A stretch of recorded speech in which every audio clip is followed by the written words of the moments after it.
It's really nice to be here in Chandigarh. It's my first time. So, heard a lot about the city. Looking forward to explore the city more.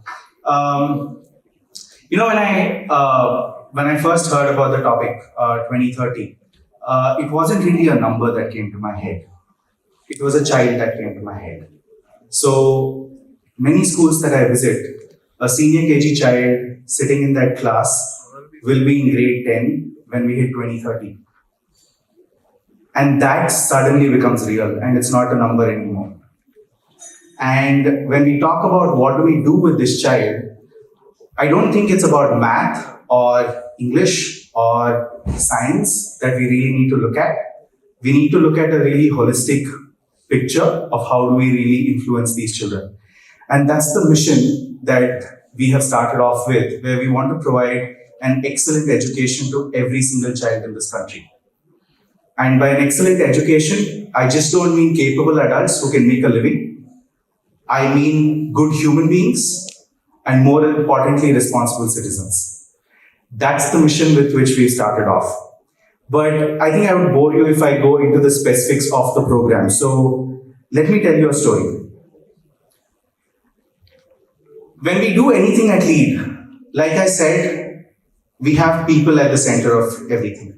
So can we imagine a teacher? Can we imagine a principal? And can we design solutions for them versus imagining me being a teacher in the class that I taught in, which was in Pune, right? So people are at the center of our innovation. And one of the people that I want to talk to you about is Namita, right? So Namita is a teacher who teaches grade 5 in Solan. Doesn't make much money. She makes about 10,000 rupees a month. She's been teaching for the last 5 years. She has a B.Ed. She has a B.A. in English, but she's teaching math. Does this teacher sound familiar to any of you? Yes? So, this particular teacher has a lot of responsibilities. One, there's a huge lack of time. She has a 2-year-old that she has to manage. She has a mother-in-law that she has to manage. She has a family that she needs to take care of.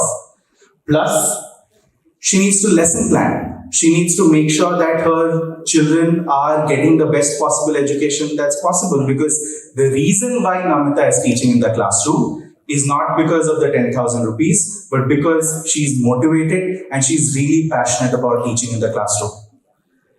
She doesn't have resources. So every time she goes to a principal and says, ma'am, I want this particular microscope, the school is like, sure, you'll get it in some time.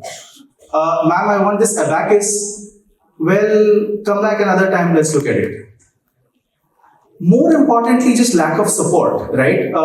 As a teacher, when I'm teaching math, I have a lot of things that I need to clarify.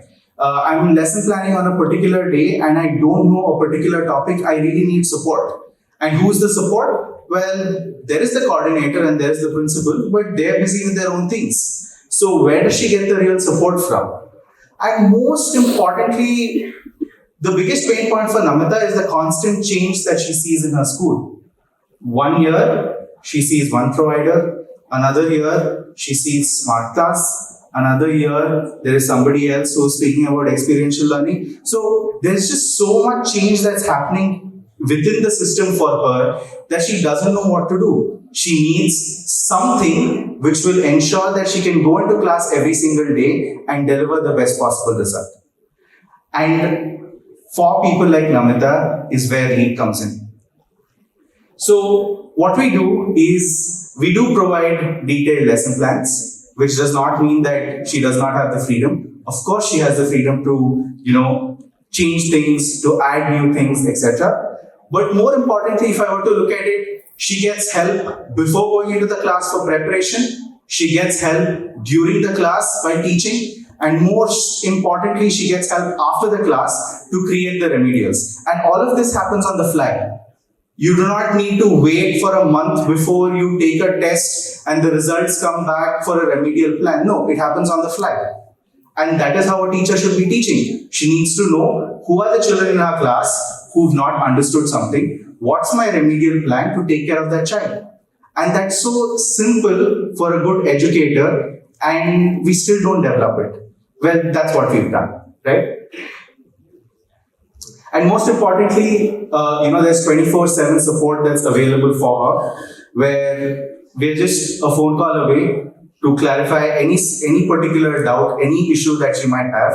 But most importantly, what she has is an app that takes care of everything that she needs. Because if you think about it, the teacher training ecosystem is dead. Because every time you train a teacher in June, she'll forget what you've trained her by the time she actually needs to teach that in September. So it needs to be on-demand training that she receives, and that is what we provide through our 24/7 support. Well, this was Namita. Please meet Prashant. Prashant is a school owner in Pathankot. Well, he was in the army. He retired about 15 years ago, came back, set up a school. He had the right intentions when he did it. He didn't have a lot of education background, but he wanted to do the best for his community. He wanted to do the best for his, town. So he set up a school. So what did he do? He built a beautiful building. He had the best infrastructure possible. Then he heard that having a computer lab is going to be great for the children because this is 21st century and everybody needs to have 21st century skills, which means computer knowledge and computer education. What do they do there? Nobody knows. He even got smart classes inside his school. So this was the new fad in the last 15 years. So he went from one to another to another. So he built the building, he got the computer labs, then he built the smart classrooms. But what happened? Absolutely nothing changed. So he's been losing children year after year because somebody else has come into the market or parents are demanding something else. He is not able to provide what the parents want. He's not able to provide what the children really want. And that's a problem that we all end up with, right? Because we see what is the best thing in the world. Let's just bring it into our classrooms and bring it into our schools. But there's a key piece that we forget. We need to contextualize it for our classrooms, right? And the need, if you look at it, and I would like to allude to the conversations that just happened before this, where we need to really look at an integrated system, right? Where all the different stakeholders in the system are not. They're not disgenerate people. Everybody is integrated and everybody is together. We need to look at it as a system and not really look at it as piecemeals, right? So what we need is an integrated system that contextualizes some of the best practices that is available. But what do you really mean by an integrated system, right? And when we went back and looked at, how do we really design an integrated solution? People were at the center of it again. So we said, the first person that we need to design for is the student. How do we ensure that all of our students can get excellent education? And again, I defined excellent. It's not just marks, but can that child be a responsible citizen? And can that child be a good human being? Then we looked at teachers. How do we make sure that people like Namita can become excellent teachers with the constraints that they have? Then we looked at principals and school leaders.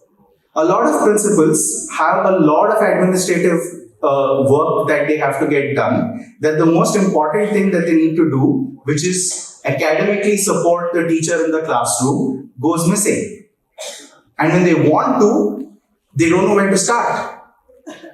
They need some data for that. And that's the data that we provide, which is every single day, how did the teacher prepare? How did the teacher execute? How did the teacher remediate? And if I am a school principal, and if I am a management of the school, I know exactly who are the teachers in my school who are doing phenomenally well, and who are the teachers who need support. Now, I can act. Finally, the parents. Well, we were debating whether parents should be a part of the learning or should they be outside of learning. Well, we are firmly rooted to the first one, where parents are completely involved in what happens in the school. We even promote parents sitting in some of our classrooms to help teachers in the school also. But also they have an app through which they know exactly what is happening in each of their classes, each of their wards classes every single day. Plus, can parents support children with their education? Absolutely. We help parents with all the education material required, videos required, so that they can sit down with their child and help the child, right? And this is what we call an integrated system, where we have all the different stakeholders coming together to ensure that we can provide an excellent education to each of our children in the country. Not just this, we guarantee results. And we are probably the only organization in the country which can guarantee results, because we've seen this and done this for thousands of children. And we guarantee more than 1.5 years of growth in English every single year, and more than 70% in math, EVS, social studies, etc. Right? And nobody else does this.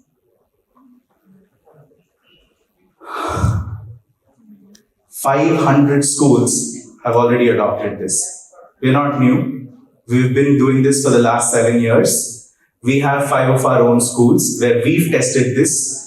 We figured what's the best process, what's the best product, because the Indian education system cannot be sorted with a product alone. It has to be product and a process, and we've mastered that, and we've been able to do this. So if you are a school, this is the year for you to join me. Thank you.